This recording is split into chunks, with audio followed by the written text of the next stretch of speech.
Hello guys, welcome to my channel. Today we are going to see how to change ownership of a Google Doc to another Gmail account. I'll show you guys how to do it. You just need to select this share button and you just need to enter the email address of the owner you want to share with, and after typing it you just need to send a invitation. Click on send. After sending it you just need to select share again, and now you can able to see people with access. There will be listed that person. You just need to click on this drop down over here and select transfer ownership. Now select invitation, send invitation.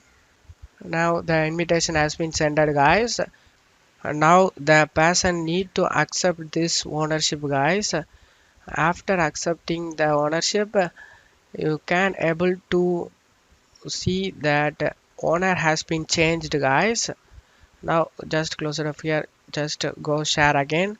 Now as you can see the owner has been changed. Now I am the editor. Now I can't able to delete this document, guys. Or here I can't delete this document. I hope this video helped you guys. If the video helped you, don't forget to leave a like, guys. You can also subscribe me and support me, guys. Thank you.